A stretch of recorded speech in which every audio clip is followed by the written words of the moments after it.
Where do you sit with a selection this week in terms of resting guys or local injury at the moment and in doubt? Yeah, well, we haven't trained for a few weeks. I think our main training's been the captain's run, which is tomorrow, and today's a recovery day. So we'll find out a lot tomorrow morning when we see them next. So how they've pulled up, most of them pulled up pretty well, but the accumulation of games in a short period of time will affect some people. But if they pull up well and they put their hand up, then more than likely we'll keep playing them with an eye on. After this week, we'll have another 4-day break into the Saints. So yeah, we've got to look at that. So it's the case that you reckon you can get through this one, and then from an accumulation of problems and fatigue with the short breaks, the next one's bigger concern than this one. Well, you're going to get injuries. That's just the way it is. And unfortunately, we lost Boots last week, and and you don't want to lose your players. You want to make sure you really try and manage everyone as best they can. But unfortunately, we get situations where there's going to be some fatigue in our players. So yeah, we'll work through each situation as it comes. Discuss Nick Naitanui specifically. He spent a lot of time off the ground. It looks like you're trying to rest him during the game a bit more the other day. Where's he sitting in your thinking for this week specifically? Yeah, he's one of probably 4 or 5 that we just got to look and see how they pull up tomorrow. So realistically, we thought we took a bit of a risk to play him against Richmond on a 4-day break on the travel, and he pulled up really well. Put it really well after Essendon as well. So his body's in good condition at the moment. So we'll just see how he pulls up. Give him every chance to play, and also try and get in front of some of these things as well, and don't wait to get an injury. When you look at the number of Josh Kennedy play? Yeah, Josh will play. He's played 5 minutes in the last 2 weeks, so he's actually quite fresh, and he's had his break. So he trained. We had a bit of a scrimmage against Richmond on Wednesday, and he didn't compete in that, but he trained pretty well along with Jakey Waterman and Jack Petruccelli. All trained on the sidelines quite well. So all those guys are not far off.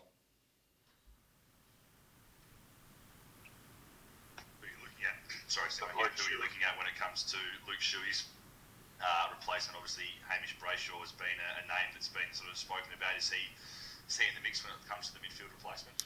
He is, yeah. We've got the team's probably not settled as it normally is with our roles and our positions. So we've actually got Xavier O'Neill playing in the forward line on the weekend. So he's another player who could play in that role.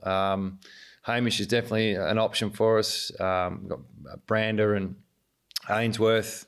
Also got probably an oversupply of defenders, so Liam Duggan or Tom Cole or Jackson Nelson. So there's players who can play that, but it's just not their primary role. So that's the advantage of a Hamish or Xavier O'Neill, albeit they're kids and learning their trade. It's that versus a bit more experience, but perhaps the second role players.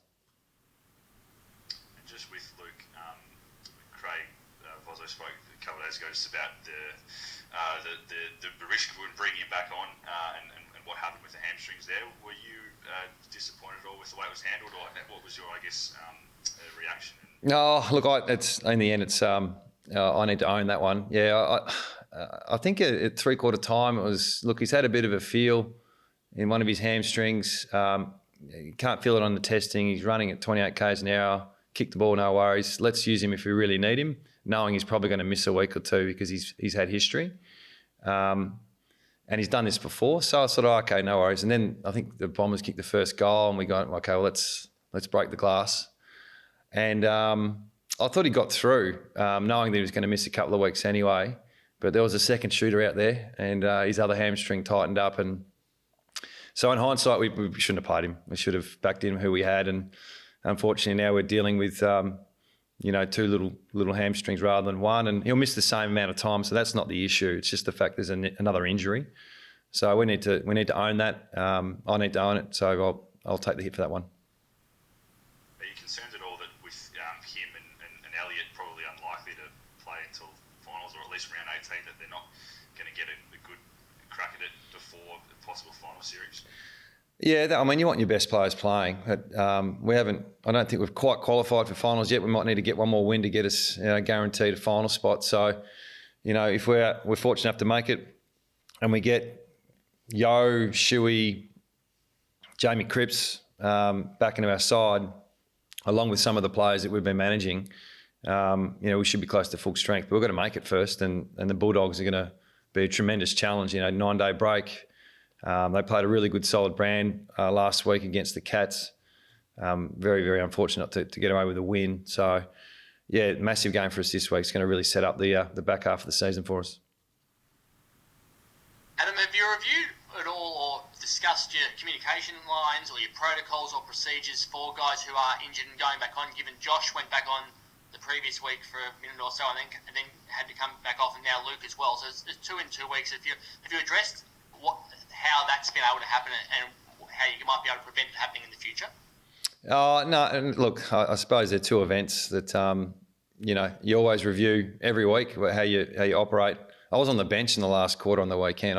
Luke was standing right in front of me, so the Bucks well and truly stopped with me on that one. So yeah, look, it's something. Our medicos have been tremendous in sports science guys for a number of years, and we'll keep backing them in. We review every week in detail, so yeah, we know exactly where we're at, and we'll keep backing them in. How's Jeremy McGovern's ankle? Yeah, he's okay. I heard today he had a bit of a kick and a catch and a jog, so he's in front of where we thought he might be. He's a player I thought might not play this week, but I think he's put his hand up, so we'll just see if he pulls up tomorrow. They're all doing specific recovery today. I think they've gone to some recovery centre this afternoon. It was voluntary, and I think they had 40 players volunteer. So we'll work through that. There's a couple of guys we need to make a decision on, but we'll give them till pretty much game day before we make that call. How do you view, now that there's been announcements, go Steve. So how's the ruck planning going, and in all seriousness, do you put much time into planning around Josh Dunkley and his backup ruck work? Yeah, well, you do. It's I think I heard Bevo talk the other day about it's a different system they've got, but it's one they've embraced. So it can be really effective, or you can be effective against it. So yeah, we probably worry about ourselves and what we're going to do. We've been a little bit off around the clearances the last couple of weeks. So Bailey Williams was a really good addition to the side last week. Obviously got Nick and Hickey in the background as well, along with Oscar Allen, who can second ruck. So, yeah, we're aware of what they do. We've scouted it, but stopping it is, another whole set of planning and playing our way as well. So, yeah, the hit-outs might not look great, but the efficiency and the clearances stack up pretty well. So, if you've got belief in your system, most of the time it works. And where do you see the advantages now from a ladder position for you? You're trying to make finals still, but knowing that the advantages of finishing top 4 or home finals for you are no longer the same given the border restrictions, where does your goal setting come in now about where you need to plan for and hope to finish based compared to where you might have to travel or stay somewhere and all those things? Because your advantages aren't going to be the same with where you finish now. I'm not sure. It's a good question. I am starting to barrack a little bit now when I watch footy on TV. I'm starting to really hope for some sides to lose and some sides to win. So that sort of crept in the last week or so. Finals, I mean, traditionally to get a home final and a double chance, we need to finish top 2. And, that's a secondary goal after qualifying for finals. So we're still chasing the first part. We want to qualify. So once, and hopefully we tick that off soon, then we can worry about finals and where and when. But if we do happen to play finals, if we qualify for a home final, I think that could be on the cards anyway. So nothing much really changes in terms of the want of home finals. But to win it this year, you got to be able to be pretty adaptable to playing anywhere. We could be playing a home final in Adelaide if we get one, so who knows? So we'll worry about that if and when it happens.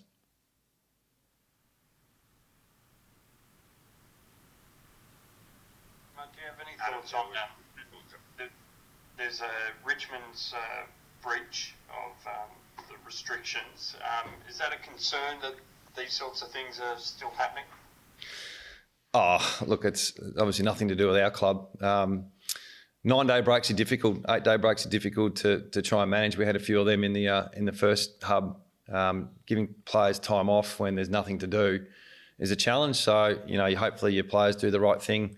I'm not sure what's happened at the Tigers. It's not my issue. I'll let them deal with the AFL. But we've got our fingers crossed with our boys that they do the right thing. And it's a lot easier when you've got 4 and 5 day breaks. That's for sure. All you do is prepare and train and play. So, yeah, but you got your heart in your mouth a little bit with trying to comply with everything. And, it's none of my business, the Richmond stuff.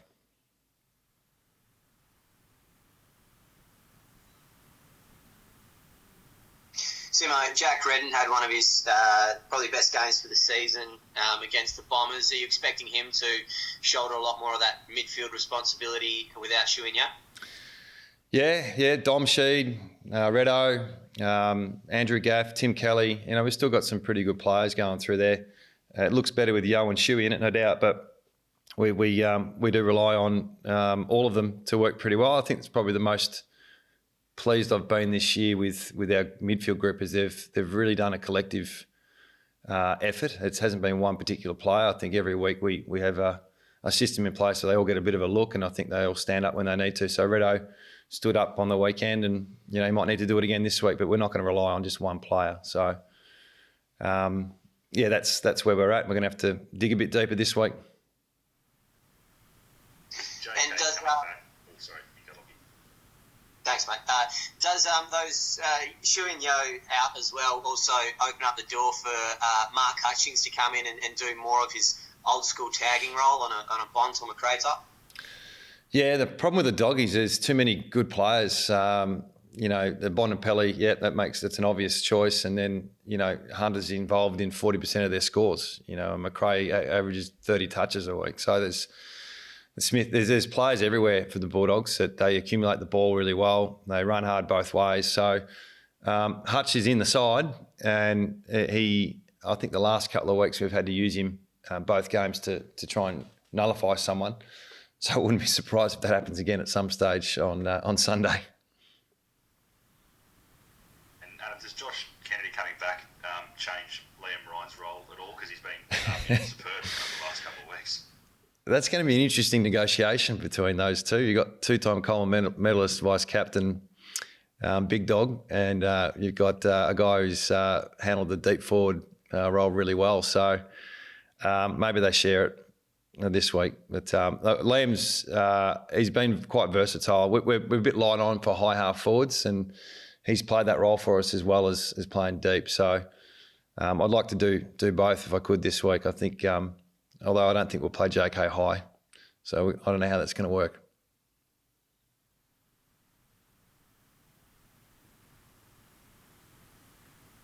Alrighty. Thanks, everyone. We'll leave it there. Cheers, Simo. Yep. Much appreciated. Can I just say one thing before Travis, before you finish, mate? Can I just say one thing, mate, before you finish? I just wanted to shout out for all of our members and supporters to 100,000 members, breaking the club record. An absolute tremendous effort. So hopefully we can do you proud this week, but thanks for all the efforts and support we've had in the last 34 years.